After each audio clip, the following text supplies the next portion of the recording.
everyone on Zoom. Assuming you can see my screen and you can hear me, we're going to start.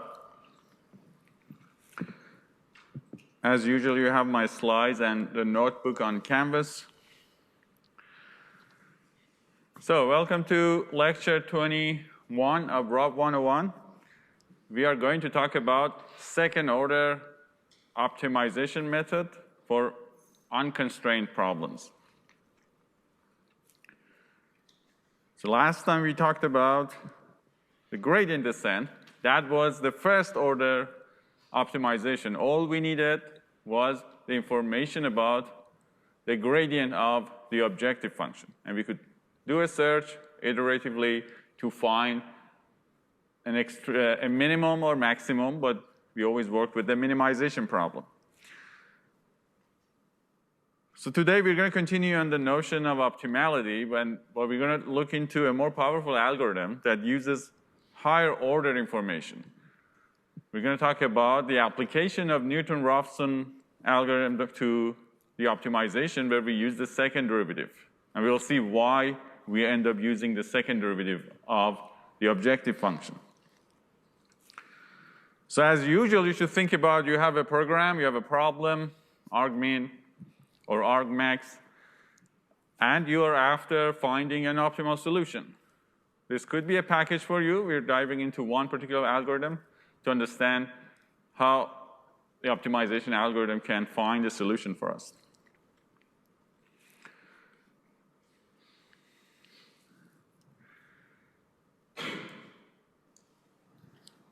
Now, we're going to come up with a new realization. We're going to see the optimization problem as a root finding problem. It is started with a simple idea that we have a nonlinear equation. We want to find a solution that sets that function to 0. That was the root of the function. Then we extended that to a vector valued functions. In a particular case, the function could get a vector. The domain is a vector, but the function itself is a scalar valued itself. It maps a vector to a scalar. And we're going to talk about this class of functions. So the range, the output is not a vector, is still a scalar. And that's our objective function or cost function. Then we want to see how we can use the same idea, root finding, to frame an optimization algorithm. So we learned that the necessary condition for a local extremum is that the gradient of the objective function must be 0, because these are the points when the tangent line is horizontal or a tangent plane in a 3D graph is horizontal. Higher spaces, hyperplanes. We haven't talked about those, but you can imagine this is just for R4, R5, and so on. From next lecture, we're going to talk about hyperplanes and what it means to talk about angle planes in higher dimensions and their applications. So necessary condition is that the tangent, the slope, must be 0. Now, if you think about this equation, the necessary condition, what is the gradient? The gradient,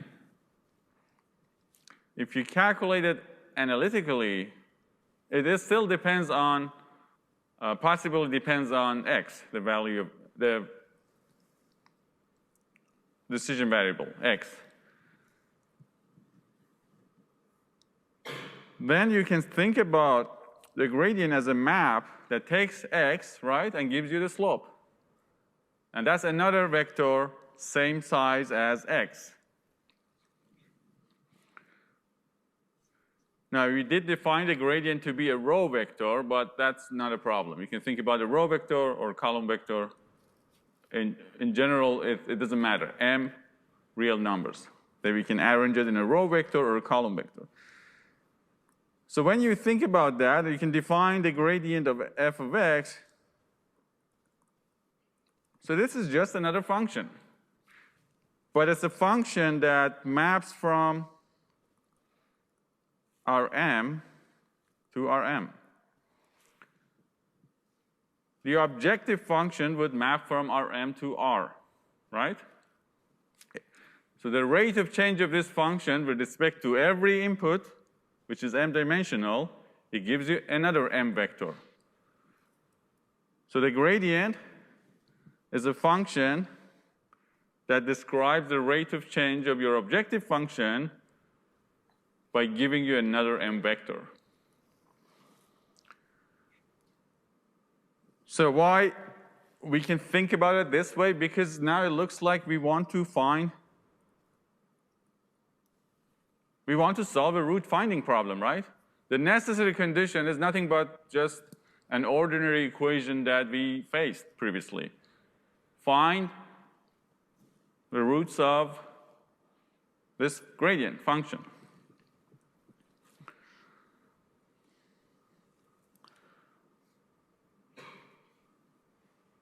So when we think about the necessary condition as a root finding problem, then we can immediately think about the algorithm we know.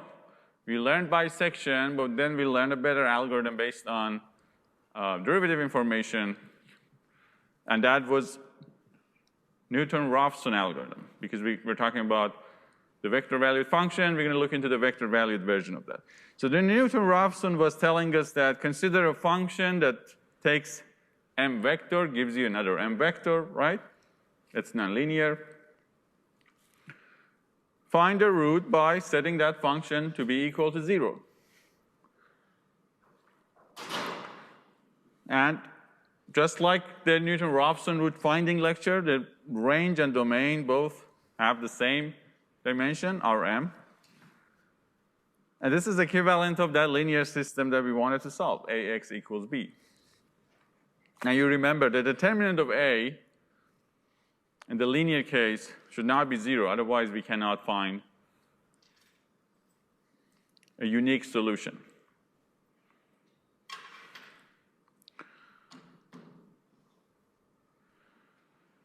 So we're going to apply the Newton-Raphson to the gradient. As before, let's assume that we are at an operating point, xk. This can be initially the guess that we have. Somewhere we have to start. We start with a guess, and then we want to successively search to find a root of our gradient function, such that we satisfy this necessary condition. Because any point that satisfies this condition is a candidate for the solution of our optimization.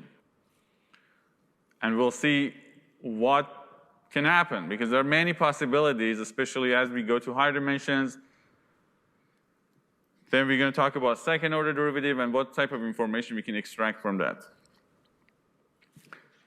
Now, you're familiar with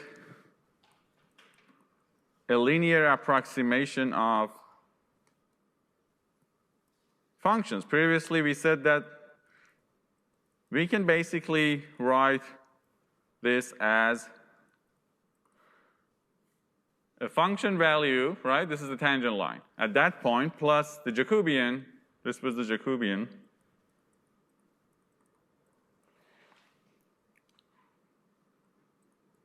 times x minus xk. Now we have to do the same thing for a special function, which is now our gradient. Now if the function is the gradient, the linear approximation ends up being the value of the gradient at that point, plus the Jacobian of the gradient. Now whatever is the gradient, that's a function, right? Jacobian of that function times x minus xk. So it is exactly the linearization of function as we learned before. Now it's somewhat strange because we thought about the gradient to be a derivative. Now we're talking about the Jacobian of the gradient. That's something new for us. And it is new because we are given the objective function, right? We are not given the gradient. So to actually have this linearization, we need to calculate the Jacobian of the gradient. Or if you think about the gradient as a row vector, as we talked about it, the Jacobian of the transpose of the gradient.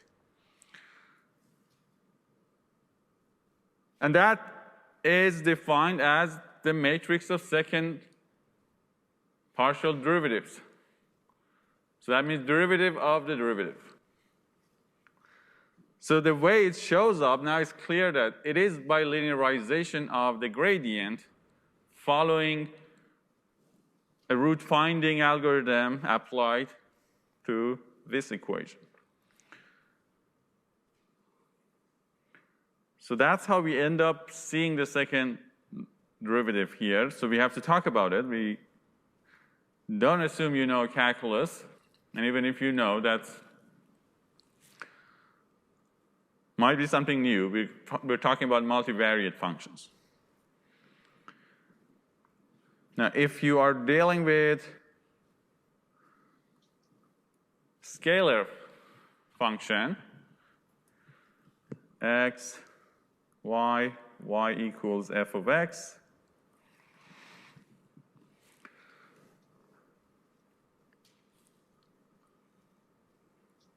the first derivative is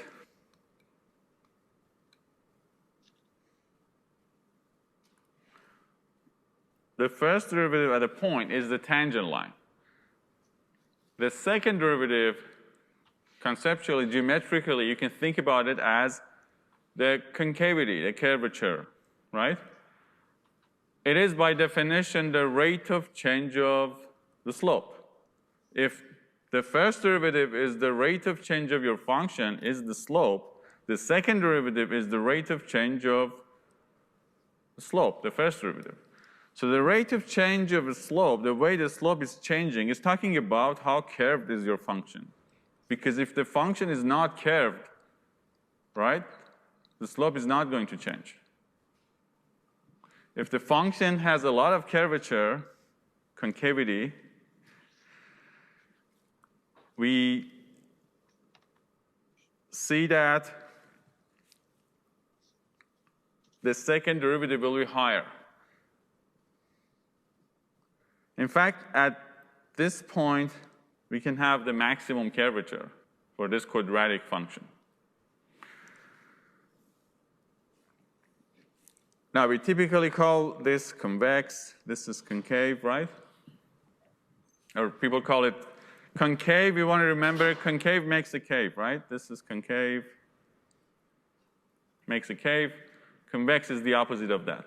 Some books call it concave up, concave down, but that might be a little harder to remember. So the second derivative is the rate of change of your first derivative. And this notion can continue to any order of the derivative. So the second order derivative tells us something about the curvature. So sounds like more important. I don't know if you're old enough to know Inception, but I think you are. It was 2010. It was a fun movie at the time. We need to go deeper. I don't have a meme for what we see later, but if you remember, if you die in someone else's dream, you die for real, right? We'll see in the optimization, if the determinant of the Hessian becomes 0, the algorithm dies for real. And that's true. So let's get deeper. One more derivative. Take the Jacobian of the gradient when you see the gradient as just an ordinary function. And don't worry, we're not going to do hand calculation at all. We will use automatic differentiation. This is as easy as calling the gradient. So do not think about how I'm going to calculate this. We're not going to do that. This notation is very common. You might see this notation. Sometimes people use this. this is very common to tell that this is basically the second derivative. Or you can just use the notation we used for the Jacobian. It was just the derivative of your function. Your function is gradient. But we define the gradient to be a row vector because that's how it shows up when we do numerical find a difference, right? We move over the columns of matrix A. It is a row vector. So if you like to think about it as a row vector, then add a transpose to make it a column vector. But you might see some text, they just define the gradient as a row vector, as a column vector, and that's not a problem. Is the transpose like on the outside of the whole derivation after? Oh yeah, you can just. Is it like it's like that, and then you do the transpose before you take the derivative? All right. So your question is that how does the transpose interfere with this derivative operation? This is a remark that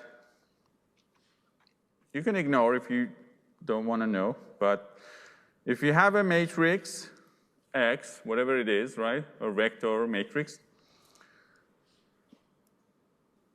let's call it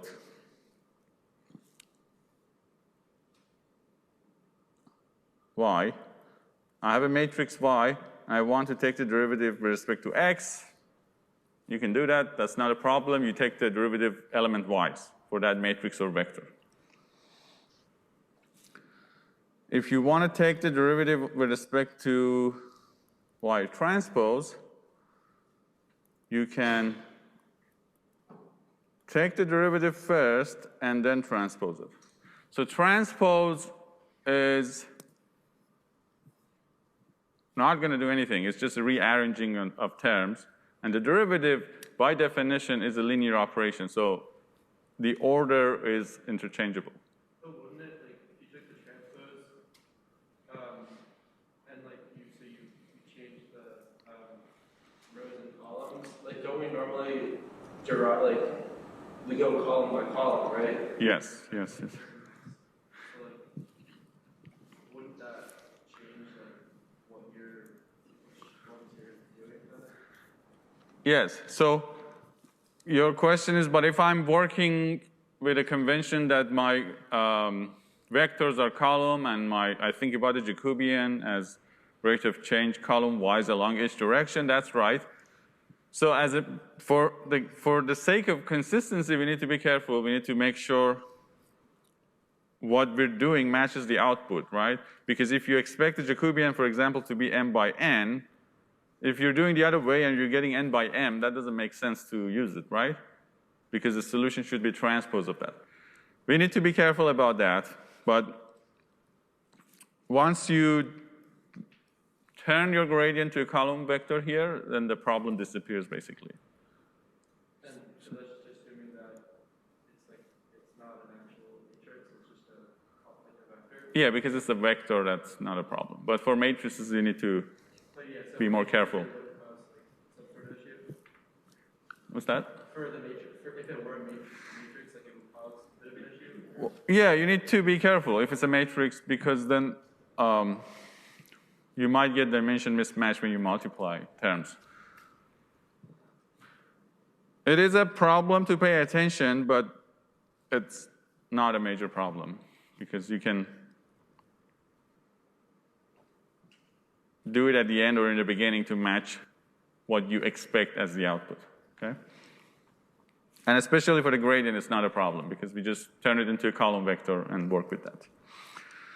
So the notation of this matrix of second-order derivatives is what you see here. It has a name. It's called Hessian or Hessian.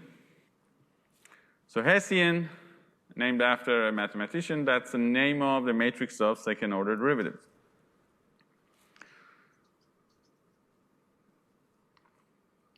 And the reason it's a matrix, because the Jacobian is a vector. You already know that if you take the derivative of a vector valued function, you end up with a matrix. And that's why the Hessian is a matrix. Now, it is always a square matrix. Why? Because the objective function maps from Rm to M. The gradient maps from Rm to Rm. So it's always the case that Hessian, for this type of function, right, ends up being a square matrix. So if you want to look more inside what it looks like, so it's a matrix that every entry is a second order derivative of your partial derivative of your objective function.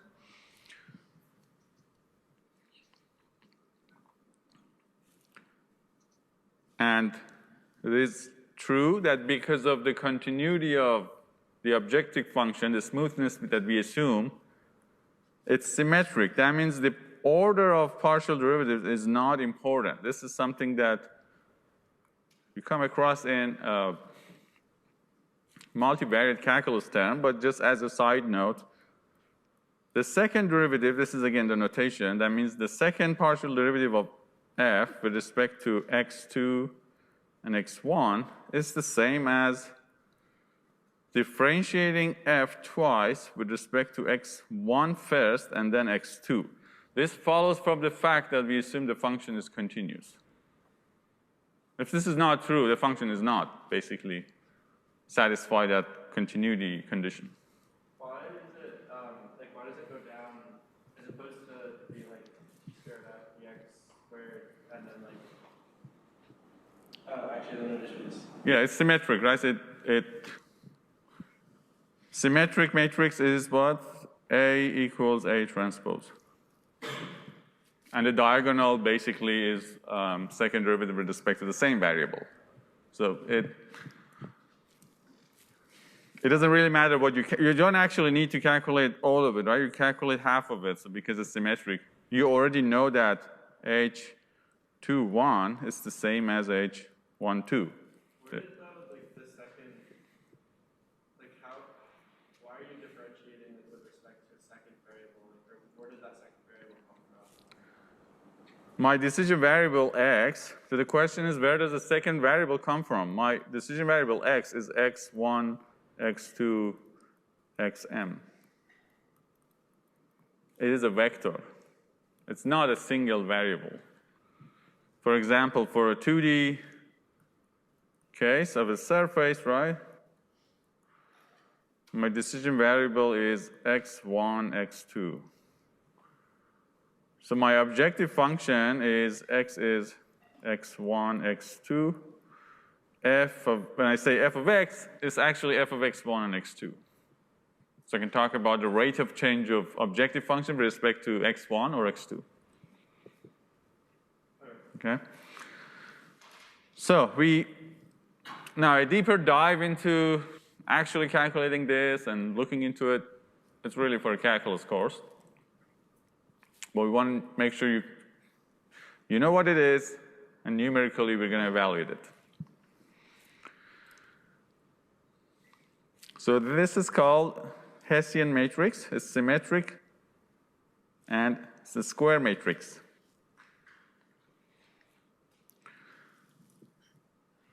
Okay, so going back to Newton-Raphson algorithm, if you remember Newton-Raphson, we want to choose the next step such that it becomes the root of our function. So we want our function, namely the gradient here, at the next step to be 0. That was the case for Newton algorithm when we wanted the tangent line to basically sect the horizontal axis, right? To find where it hits the zero crossing. So we write down the linearization of our gradient here. Following the idea of root finding, we set it to be 0. Now, if you set this equation to be 0, this is, of course, same as before. You can define this to be delta x. Now, if that's delta x, then basically you have the update rule, xk plus 1 equals xk plus delta x. And from here, we can write gradient of f at the current point plus the Hessian matrix times delta x k equals 0. This leads to the following linear system. It's a square n by n system of linear equations, negative of the gradient of our objective function. So it is interesting that previously this was the Jacobian, and the right-hand side was the actual value of the function. But because our function is the gradient, the Jacobian of the gradient is the Hessian, h. We use h instead of a to emphasize this is not the Jacobian of any function, it's the Jacobian of the gradient. And the right-hand side is the gradient function. As usual, you could go ahead and invert h, but we're not going to do that. You solve a linear system to find delta x, then you increment to find the next step. And we iterate until convergence.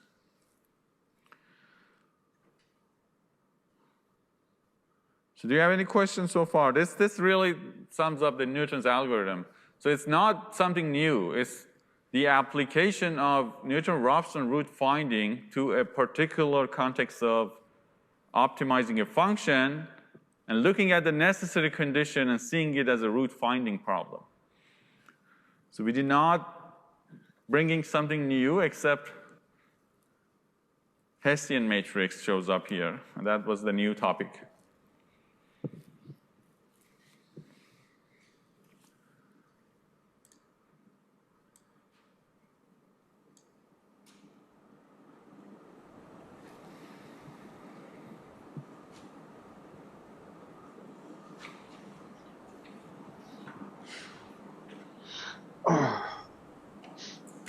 Is every step is clear? Yeah, go ahead. So, kind of like Axel and at least when we compute the Jacobian, like we're computing like across the rows, like so, like if you just have f, it would be like it would be a row vector of like df dx1, df dx2, df dx3, and so on, right? Mm-hmm. We are doing the same thing. If you, I feel like we're going like when we're doing the Jacobian, like you're going across as different like variables that you're differentiating, and then the Hessian is like going down. Like if you like as you go across to the right, you have dx1, like the rightmost variable increases, like the rightmost variable that you're differentiating, like the x to the n, but then as you go down. Right. Well, you're right. Maybe. I think the part that the question is, are we changing the order, the way we define the Jacobian? Because the Jacobian was, we call it A. We thought of it as partial derivative of f1 with respect to x1, partial derivative of f2 still with respect to x1, right?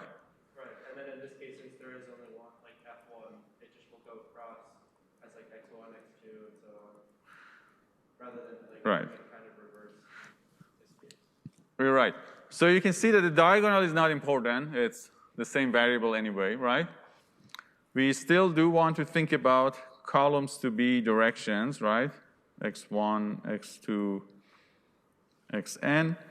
It's just the case that it doesn't matter because the order now is not important, but we could write it.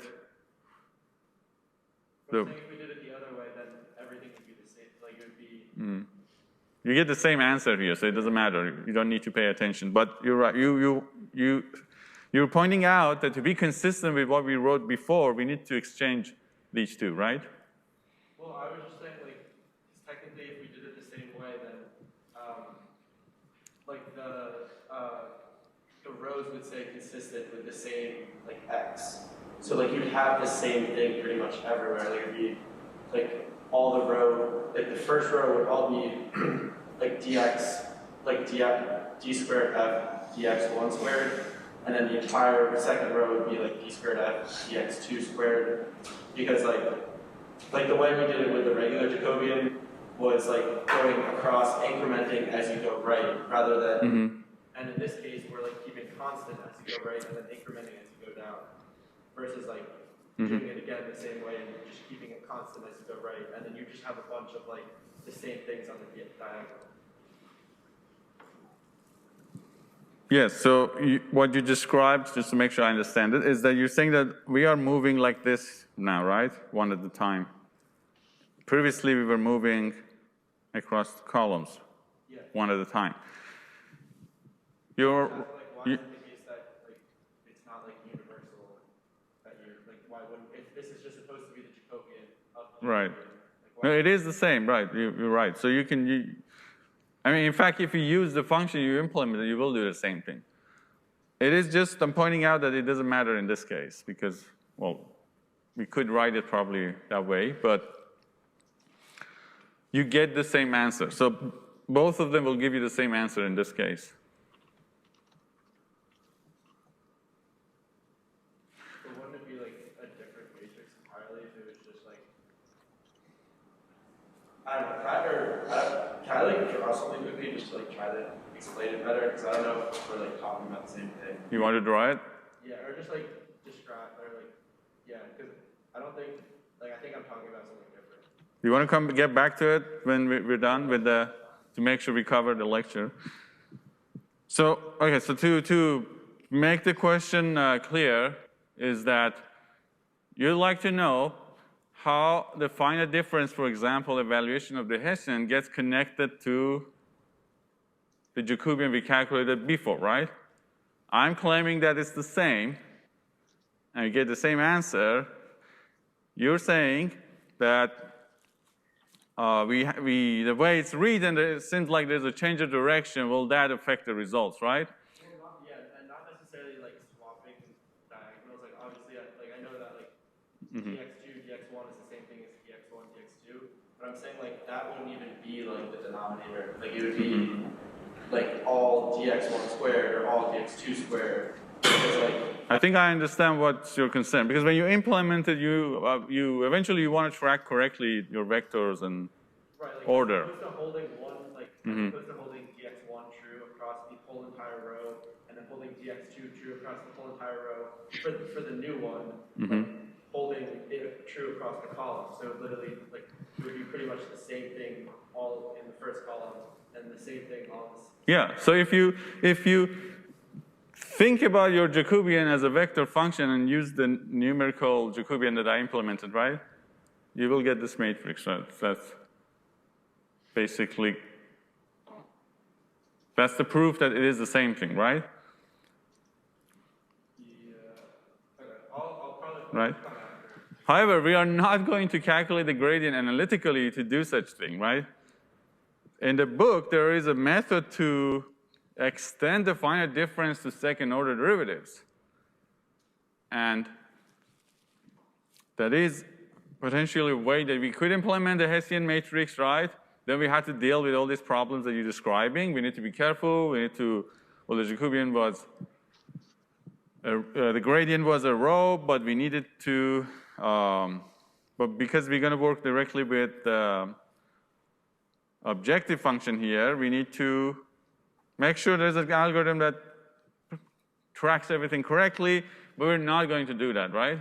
So then there's no problem because we use automatic differentiation. But that's something that we can get back to it, or it's a good conversation to continue after the lecture or on Piazza. But let's see where we go with the Newton's algorithm. Assume Hessian is given. So I'm going to define, okay, to recap, that was a lengthy discussion. Emerald is asking, what was the question? The question is, how do you calculate Hessian numerically to be consistent with what we learned about the Jacobian? It's a problem we can ignore for now. And we will see in the code how I'll do it. So new notation. We learned briefly, we didn't really spend a lot of time on it, but we learned about eigenvalues, and there's a concept called positive definiteness for matrices. For a symmetric n by n matrix, a matrix is symmetric if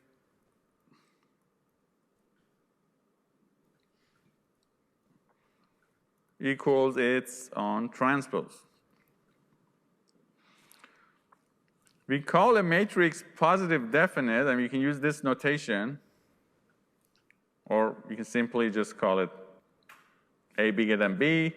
But this is a matrix. This means A minus B, or you can write it like this. Or in general, you can just say, I'm talking about A greater than 0. What this means, that means the matrix is positive definite. And when it's positive definite, that means all of its eigenvalues are positive.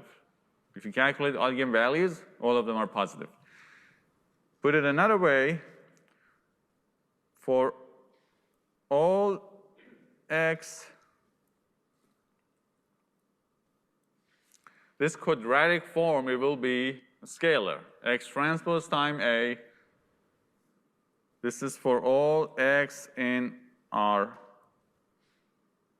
n, because the matrix is n by n.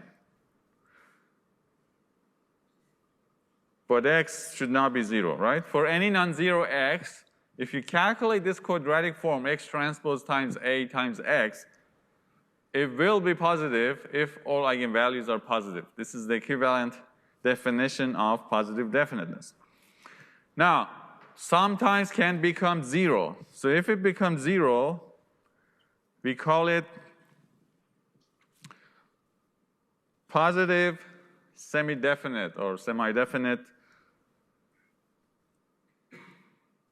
if you can get 0. So that means there is an eigenvalue that's 0, right? So eigenvalues are non-negative. That means they're either positive or 0. Again, for all x in Rn, x is not 0.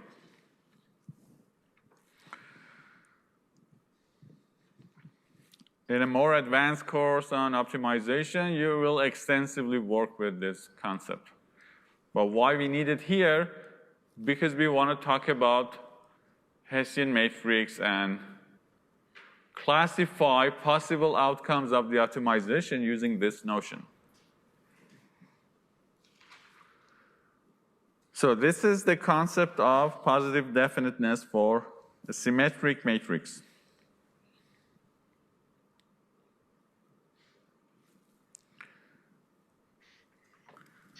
Last time we learned about first order condition. The necessary condition for a point to be a local extrema, minimum or maximum, is that the gradient must be 0. Now that we learned about second order derivative, the Hessian, and positive definiteness, the second order necessary condition for a point to be a local minimum is that the Hessian must be positive semi-definite. Positive semi-definite, or you can call it PSD. The second order sufficient condition is that the Hessian is positive definite. So, if you calculate the second order derivative at the solution, and it is positive definite, meaning all its eigenvalues are positive, that's the sufficient condition for that solution, right, a point to be a local minimum. However, if it's, you might have 0 eigenvalues, right? That's still necessary. So second order information actually can help us under certain condition to have a sufficient condition. That means we're absolutely sure that's the solution as a local minimum. What are other possibilities? We're going to see soon when we talk about it. You can reverse this conversation to talk about local maximum. If the Hessian is negative definite, then it's a local maximum, right? Same is true for the maximum.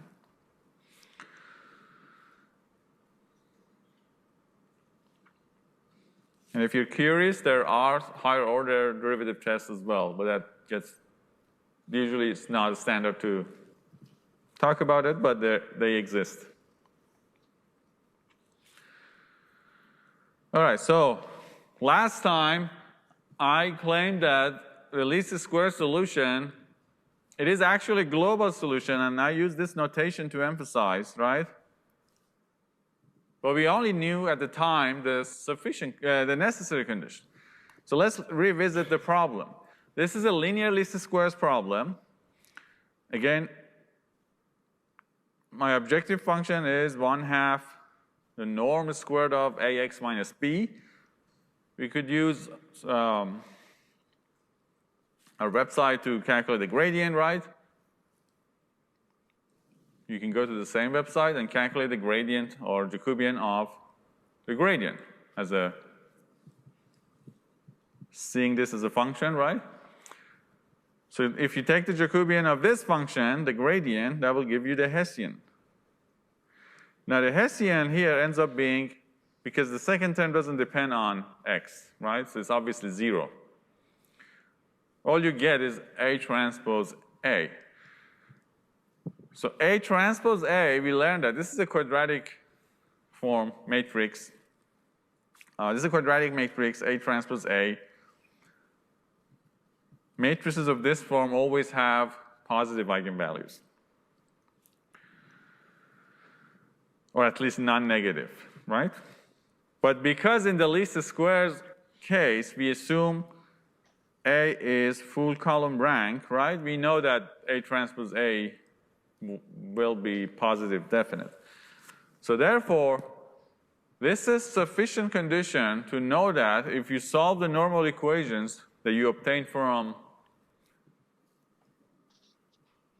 this necessary condition, your solution is global. Now, why it's not local? Why it's global? So second order test is telling us that it's sufficient, that you got a local minimum, right? That checks. That checks out, but why it's global? It still is a local condition for us. So the reason is global because the Hessian is independent of x, right? This is a linear case. The Hessian is independent, so it's true globally, anywhere, for any x. So that's the reason for linear systems of equations, at least linear least squares problem, you can find a global solution easily by using the normal equations.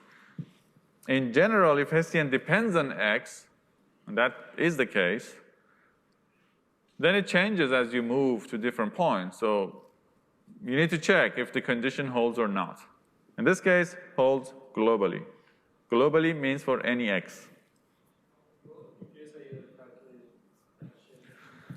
How did I calculate a Hessian? It should be none of your concern, right? But just to make sure, I calculated here. Last time we calculated the gradient, right? For the gradient, you get A transpose times, yeah, A, well, we're here, let's finish it. What was it? Help me out. It was A transpose times A times X minus A transpose times B. Okay. Now, the gradient is this function, whatever it is, right? It is a vector-valued function. I want to know its Jacobian, or derivative, with respect to x. What is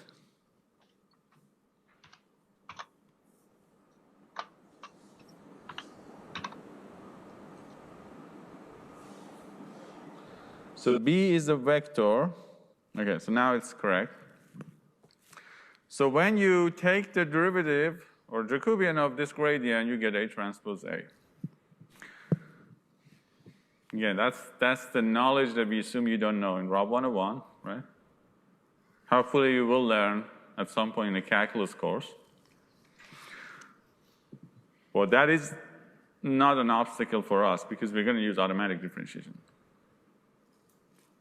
We like to have a solver that works for any problem, so that numerical solution will bypass this issue of hand calculation.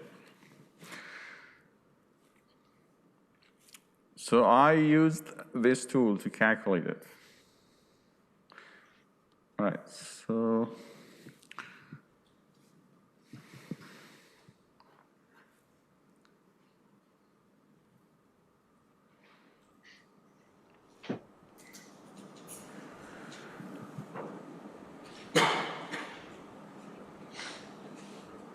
all right, so now let's summarize. And we're going to promote the algorithm a little bit and by adding a step size. And the step size will make it damped version. It's called damped Newton-Raphson algorithm. But in an example, you will see that it's okay to leave the step size just 1. That's not a problem. But in any case, you can use the step size to control how far you want to go each time. Something like alpha between 0 and 1. Start with an initial guess. You can evaluate the gradient and Hessian. If the gradient is 0, it's converged, but we'll see. I'll talk in the notebook more. It's not that simple. If everything is fine, then you can go ahead and calculate the delta, take a step using the step size, and then repeat. So this is our algorithm. Let's see how we can turn it into code and make sure nothing goes wrong and we understand what we get. Now, one problem with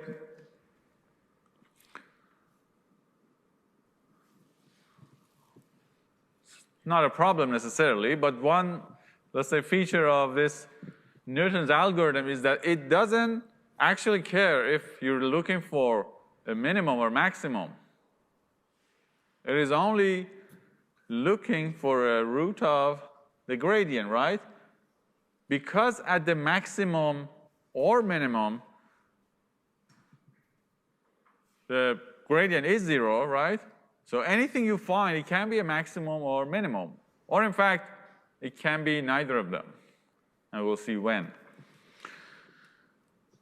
So unlike the gradient descent that we were looking for minimum by following a specific descent direction, and we could follow the gradient itself to find a maximum, Newton's algorithm is agnostic to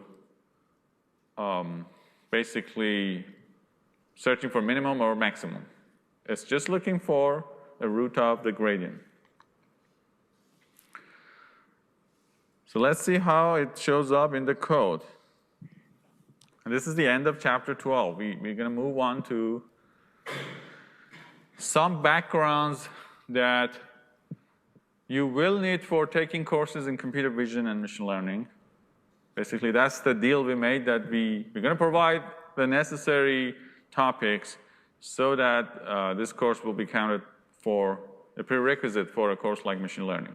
So for that, we need to cover finite spaces, hyperplanes, and we're going to talk about quadratic programming as well, and you'll see how that leads to a classification, classifying categories.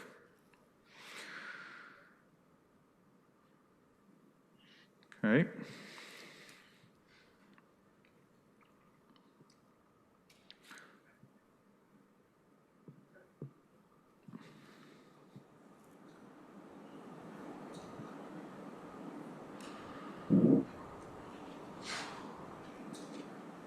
All right.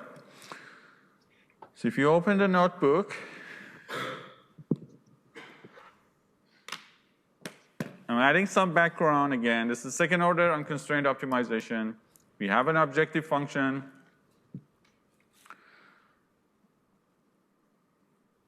including the damped Newton-Raphson algorithm again. So what we want to do, we want to talk about something that it is somewhat very advanced, but you will see how it's important when you program this algorithm. It helps you to really understand what is happening when you're finding a solution. Because if you don't know if it's a minimum or maximum, how can that be a solution of a minimization problem, right? At the very least, you want to know you're finding a minimum or maximum. That sounds like a basic requirement to expect from the algorithm. So I'm going to expand a little on the calculus knowledge that is necessary, but just take it lightly and conceptually. So what are the critical points? Critical points are a more general name for points that the function has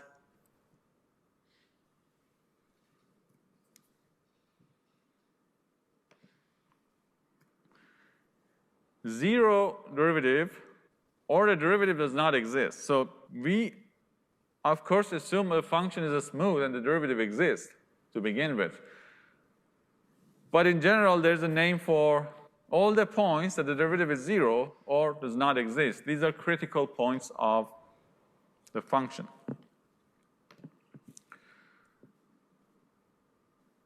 So therefore, the necessary condition tells us that any local extrema, any local minimum or maximum is a critical point, right? Because the derivative is zero at that point. However, the converse is not true because not all critical points are local extrema. Why?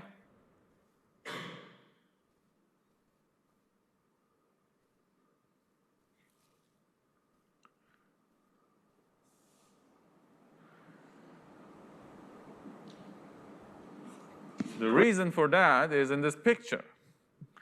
When you, let's say, just one dimension high, right? This is a surface.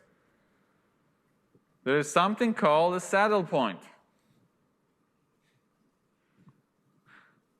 You doing all right? You did this in calculus 3. Okay. You have to take calculus 1, calculus 2, and then halfway through calculus 3, you'll see a saddle point. So it's very interesting that it shows up here, right? So it's, calculus is very important. It just takes a long time to master it. And then you want to come and look into this algorithm. You're too old simply to care about Newton algorithm anymore. So that's why we're flipping the order. We want you to learn the algorithms and implement it. And then as you move forward, you'll be interested because when the teacher says that I'm going to talk about saddle points, well, I know why it's useful. Maybe I learned a thing here too. Back on it, it's been like so much more interesting, like learning about calculus, knowing like the application of it to like something like this, rather than like learning with all the calculus first, being like, all right, like what's the point in all of this, and then like now like kind of slowly realizing how all this together. Exactly. Like it's a little tedious to learn all the calculus, and not all people learn actually because it's quite difficult. So that was the motivation for Rob 101, which is aligned with engineering mindset and how kids actually solve problems, right? You give them puzzles, they start doing it, right? They're not going to plan. And that's actually very successful. You start doing things, and then you learn as you go. That's usually a very good way of learning. In the controlled environment here, you can do that. But when you go outside, you're already knowledgeable. So Rob 101 is meant to enable that. So saddle point, you'll see it in calculus 3. So points that are critical points, right, satisfy the necessary condition, but are not minimum or maximum. Why? Because you'll see that it is simply because from one direction, if you follow the gradient, is telling you, oh, it's the maximum. I'm reaching the peak. However, from another direction, if you follow this slope, right, to reach this point, it's telling you, no, this is actually a minimum. Who's right? Who to believe? Both right? They're both right. They just don't agree. So, not having agreement for partial derivatives reaching to that point, the critical point, right, is a sign that we're dealing with a saddle point. Now, notice that the derivative exists. This is a smooth function, right? It's not that example that we had, right? The derivative did not exist. The derivative exists. The function is a very smooth surface. It's just they don't agree, and this is a saddle point.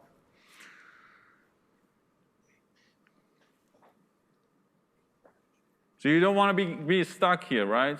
That's not the solution. You probably want, if you're looking for a minimum, you want to basically move down. Or if you're looking for maximum, you want to escape this point. We're not going to talk about how to escape the saddle point. That's an advanced topic in optimization, but we're going to recognize at least when the solution is a saddle point.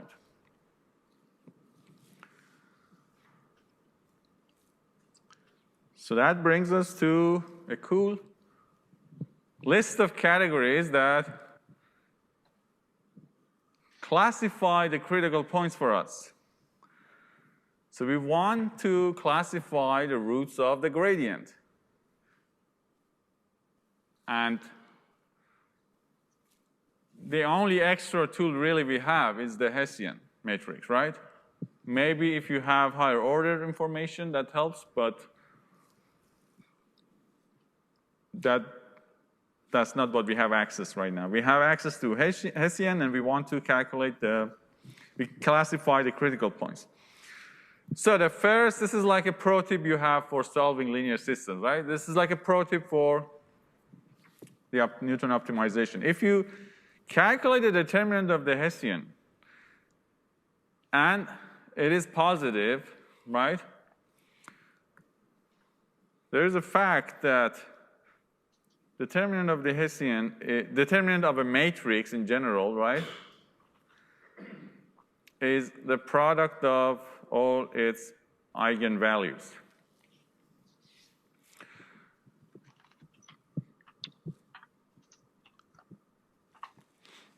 You can think about these eigenvalues of the Hessian matrix as something like principal curvature, right? These are whatever direction you get from eigenvectors, these eigenvalues are some scalars that shows curvature along that direction. Now, it's saying that if all of them are positive, if the determinant is bigger than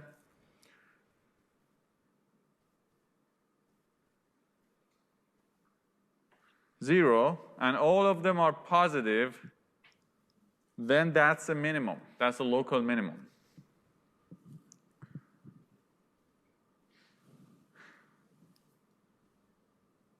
I think I need to fix something here, right?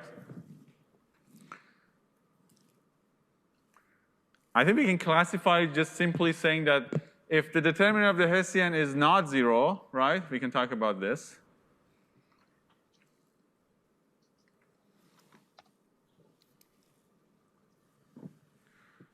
Let's see.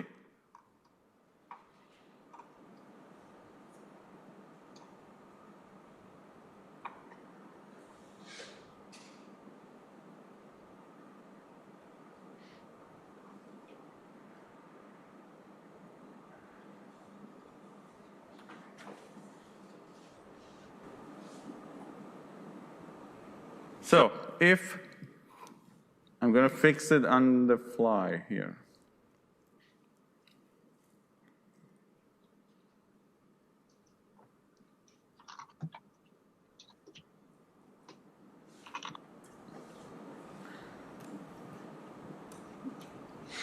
Not equal. Okay? So if the determinant of the Hessian is not zero, that means I don't have any zero eigenvalue. If all the eigenvalues are positive, that's a local minimum. What's the one-dimensional example?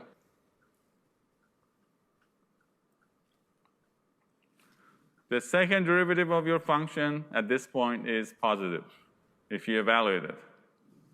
That's the feature of this type of bowl-shaped convex functions, right?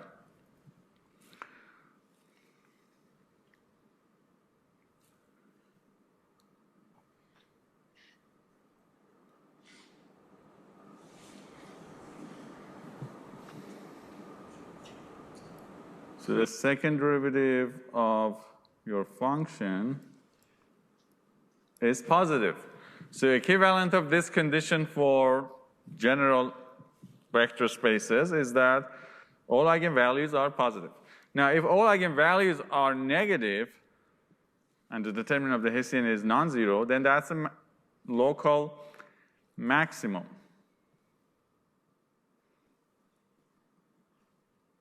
In this case,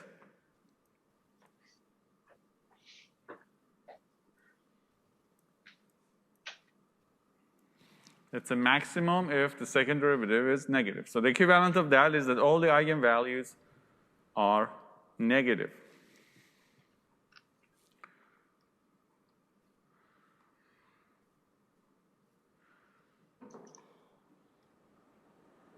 Okay?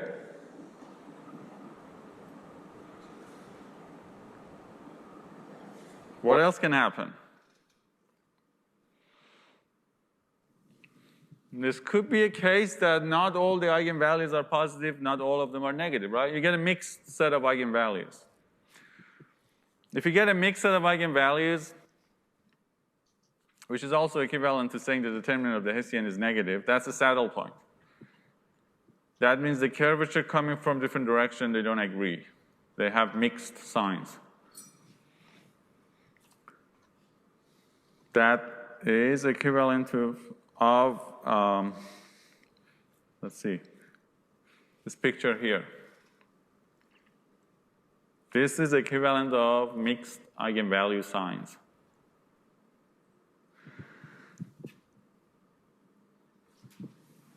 Now, if the determinant of the Hessian is 0,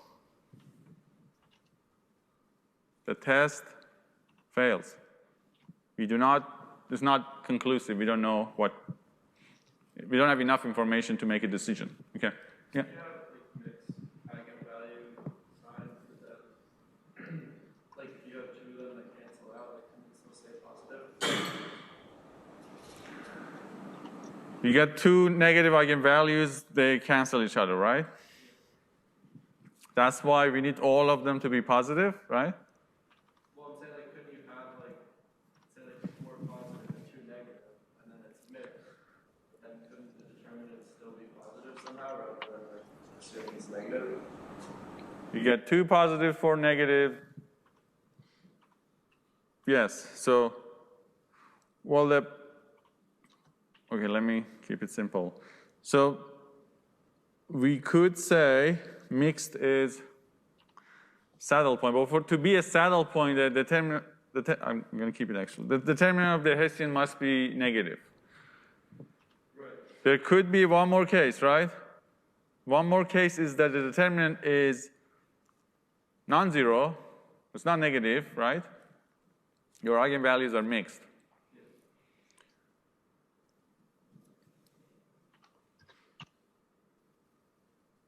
You can have inflection point. We need to verify this, but imagine something like this. Saddle point is not the same as inflection point, right? Turning point. So that's also a possibility, right? But let's, okay, so that's also a case. So it sounds like we need to handle these cases in the algorithm. It's complicated, but the classification of roots is helping us to identify where the solution will fall as the output of the algorithm. So it has a very important utility here for us.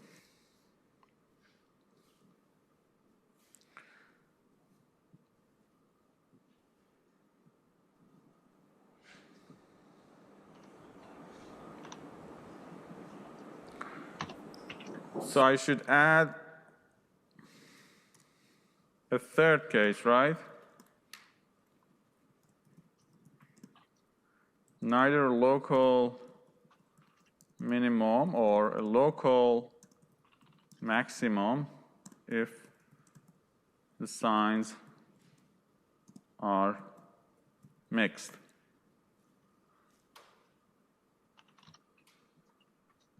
I think that's right, that's important to have that. So non-zero determinant, all positive, it's a minimum. All negative, it's a maximum, mixed. Which is not good, it's a saddle point. That's not a solution for us because that's not a minimum or a maximum. You can imagine you might come up with ideas to escape from that point. For example, randomly changing the direction, right? Which is just not to be at that point, escape from it. If it's negative, the determinant of the Hessian is a saddle point, and if it's zero, the test is inconclusive. And we are not going to talk about higher order derivatives. So, example one, same example as last time. It's a quadratic function. Now, if you optimize quadratic functions using a second order optimization, in one step you should converge. That's the power of second order optimization, because if you differentiate your function twice, right, the second derivative is basically constant.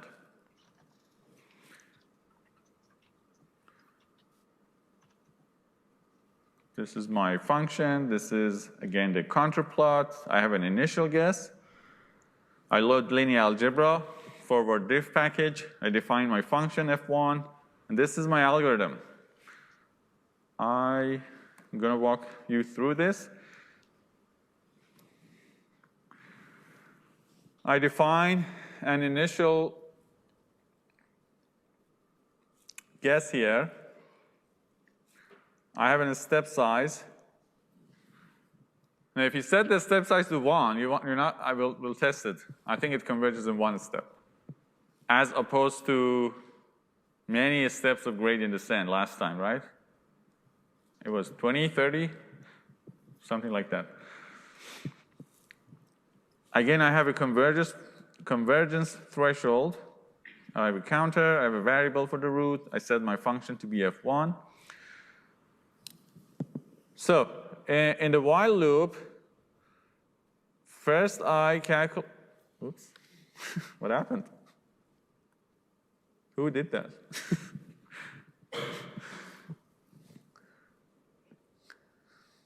Is everything joke to you? So we calculate the gradient and the Hessian. Let's check the classification, right? I calculate the determinant because I don't want to calculate it every time I check. So I calculate it once and store it in a variable here. Now, I'm not going to look for perfect zero, right? If the determinant of, if the absolute value of the determinant of the Hessian is less than delta, roughly the determinant is 0, right? That's where the algorithm is in trouble, because the Hessian is singular, and we don't have sufficient information to move forward. So we have no option other than stopping here. Alternatively, if you want to make something fancier, when this happens, you can switch to gradient descent, right? You can take a step or a few steps using gradient descent and come back to Newton algorithm. You can make a hybrid algorithm for yourself like this as well. That's an idea you can come up with. But anyway, if you're using Newton's algorithm, at this point, you need to break the algorithm. Now, if that's not the case, let's check if the gradient is, norm of the gradient is basically 0, if it's less than delta.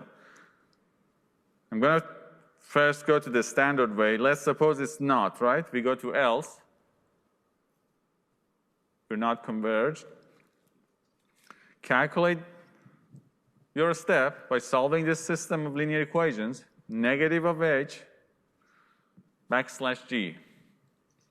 That's the system that we had here, h,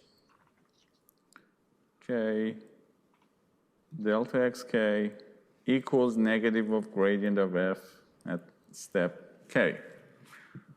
Don't miss the negative sign, right? That is important. So you can do QR, LU, or just use backslash here in Julia. It'll do it for you. The next step is xk plus 1 equals xk plus delta xk. But I'm using also alpha step size here. So that's what's going on here. So this will continue. I think I can turn.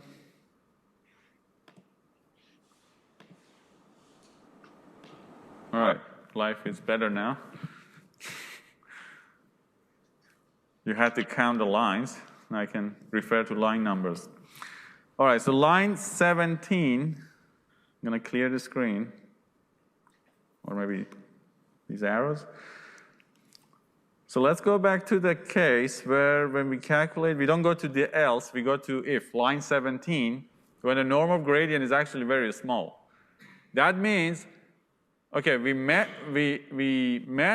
the necessary condition. Now let's iterate over possibilities, right?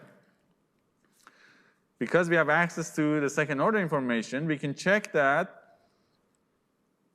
I need to probably modify this just like we modified the conditions, but let's move forward with what I have. I'm saying that if the determinant is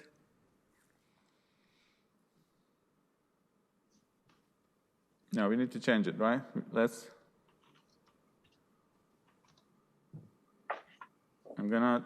Okay.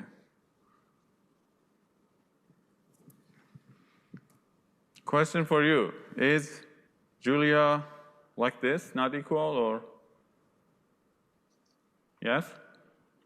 I mean, if it works for her, is it possible? I think that works. You're right.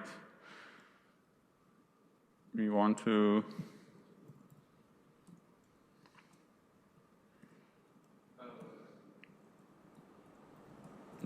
right? Now, the reason I asked because I was confused whether it's this, not equal. It's Exclamation mark equal, right? Okay, so if the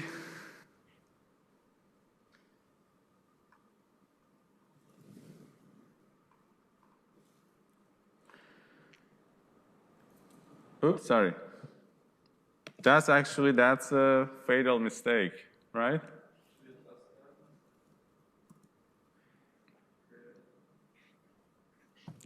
Not 0 means the absolute value be bigger than that delta, right? That was a fatal mistake to. Isn't it less than 0 before it? So I don't want it. I don't want the determinant of Hessian to be here, right? So because I don't want, this means 0 to me in the program. Didn't we already check that, though, in the first if statement? So this is, I'm checking that if it's 0, right? This is this condition. Yeah, so it'll break. Right. So Don't you not really need to check the second one because you know that it is greater than delta? but I want to separate. That is a good point. So we know at this point we know it's not 0, right?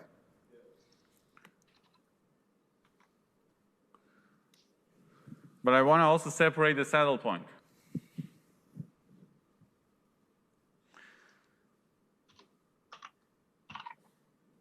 Okay, we're gonna solve it together. We're gonna go back to our cases, right? If the determinant is not 0, so I wrote it like this, so still I need to keep it, right?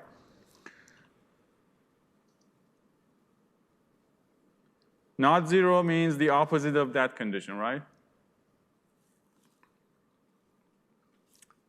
But you're right because it's always true.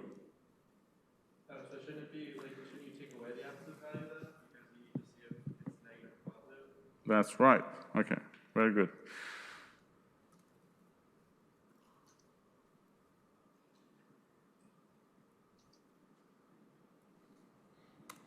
This should work.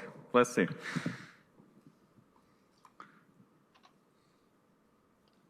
So we know it's not 0, right? But it can be positive or negative. And we know that when it's negative, it's a saddle point. So let's put the negative in the else, right? But when it's positive, we might have mixed eigenvalues. We have 3 cases. This complicated line is checking if all eigenvalues are positive, then it's minimum. If all of them are negative, it's a maximum. Else, that means we're dealing with mixed eigenvalues. Then we don't know. It's not a minimum or a maximum. So let's see if, now that wrong code that I had, it was working somehow. But that's good. We fixed it together. And you might think that we can do better, right?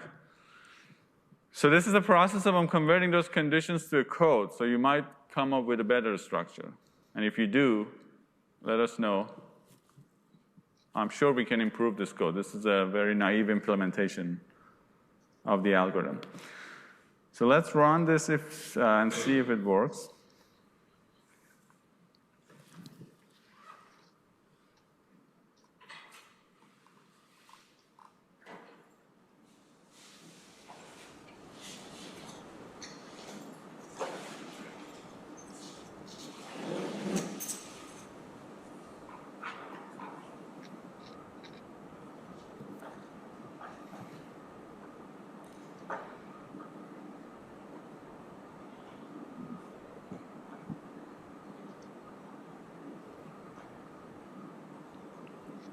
Okay. So, yeah, so please check the conditions. This is just an implementation I did this morning. Use it at your own risk. I do not guarantee this will be a software to solve real problem, but it's educational. So we see that we start at a point, after 6 iterations, it's converging. And it's telling us this is a local minimum, right? Now, what happens if and the solution, if you remember from last time, is 0. So it's doing a good job finding a very small value for x. Now, the step size is 0.99. I'm going to change this to 1. I'm going to rerun this. Now, what happens for a quadratic function, this algorithm only needs 1 iteration. It will perfectly find a solution for you. So it's so much more powerful than the first order algorithm. But of course, you need to pay the cost of calculating a Hessian. But for this type of problem of this size, it's not a problem. You just call this Hessian from automatic differentiation. I will give you the matrix, okay? It's as easy or as hard as getting the gradient. So it's very interesting, right? Quadratic function, and of course, most of real problems are not exactly a quadratic cost. What happens if I use something like 0.7? Because the algorithm actually can take a step because the function is quadratic, to find the solution, but I'm stopping it, right? Each time I'm telling the algorithm to, no, take a smaller step. So that causes the algorithm to converge at a much slower rate. Now, for a real problem, if you can calculate that step size, again, that's great. But if you don't know, you might be conservative and set it smaller, right? Anyway, so let's move to this next example. In this example, we have to modify this code again. So that's why to turn it to a function and then call it instead of repeating the text. But I'm going to run this as, use it as is. In this case, actually, because where I start is somewhere here, the algorithm tells me that this is, the Hessian is singular. If I change the initial condition to 3.5 and rerun this without changing it, oh, I need to define F2.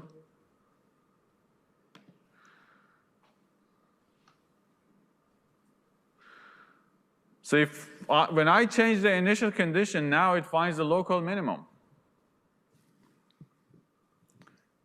Now, if we find, let's change the initial condition to the opposite, 0 and 3.5. Now, instead of being somewhere here, I'm here, right? Was that correct? Find? Yeah.